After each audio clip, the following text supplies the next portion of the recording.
There'll be plenty of times when you're bringing a change to a team or a different department, and they'll start to feel defensive.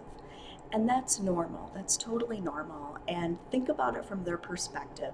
You're intruding on them, and intrusiveness is going to breed defensiveness on their part. You'll start to feel this us versus them mentality when you know, wait a minute, you're on their side and you're here to help, and they're fighting against this change. Well, think about it from their perspective. First of all, you're intruding on their work, the work that they're passionate about, the work they believe in, and they want to be successful at every day. And when you come in with your change, that's going to cause some disruption and possibly some instability.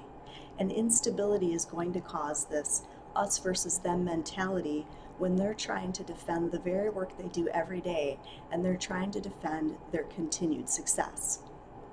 There's a lot of things that you can do to help overcome this us versus them mentality.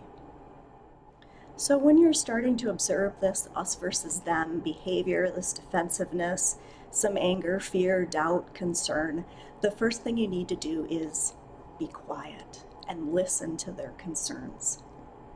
Let them feel their feelings, let them express those feelings, and let those feelings happen.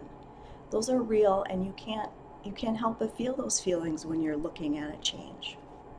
So as you're listening, you need to acknowledge and validate those feelings because they're real. They feel how they feel, and there's nothing you can do to argue that.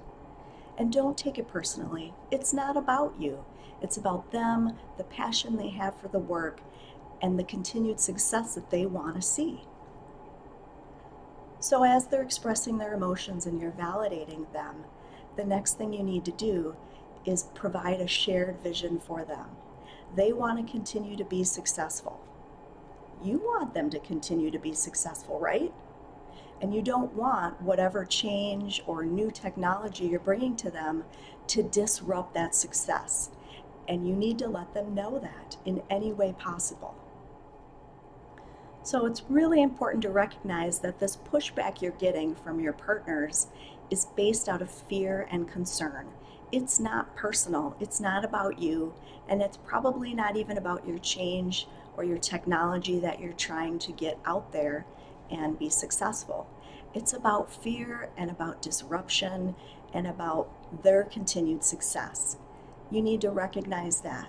You also need to recognize that this change could be uncomfortable for them and acknowledge that discomfort, but that you're there to help them get through the discomfort and get them on the other side of that discomfort to be successful and to have a positive experience, a winning experience at the end of this.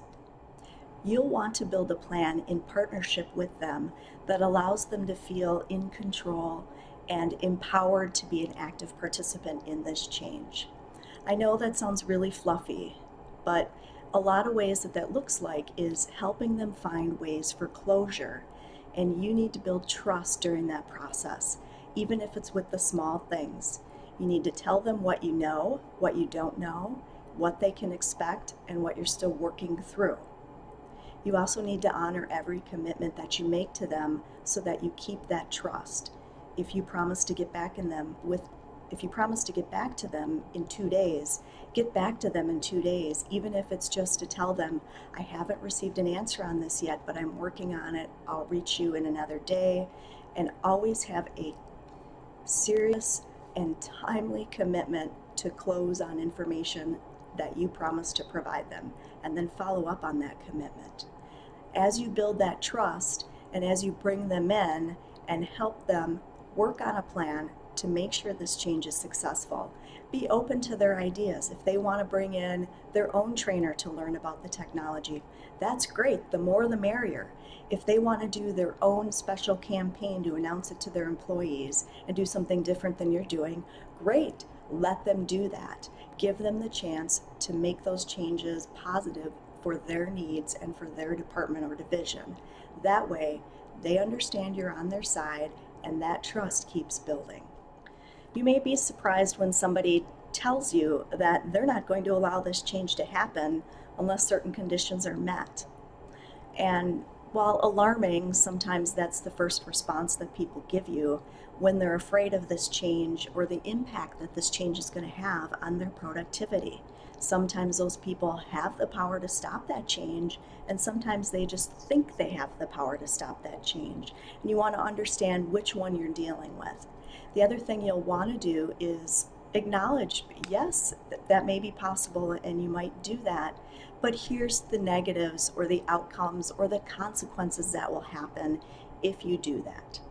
Often it's just you're going to push it down the road and it's still going to have to happen. Sometimes it's just negotiating the time frames with them to get a better time frame for them.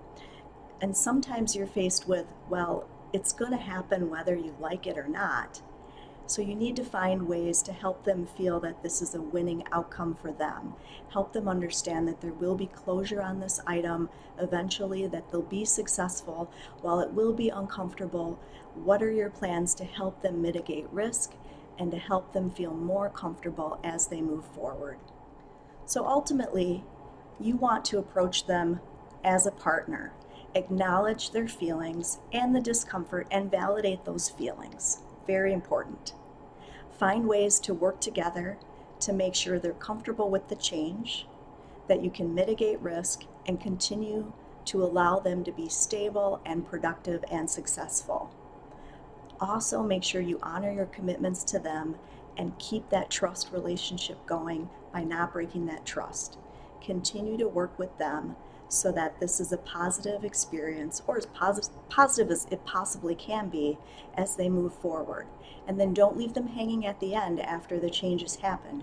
Check in with them and help them adjust, make adjustments to things like your training or communications, and make sure that that experience for those users is very positive. Even if bad stuff is happening, you can turn that experience around if you stay in tune with them and keep that relationship going.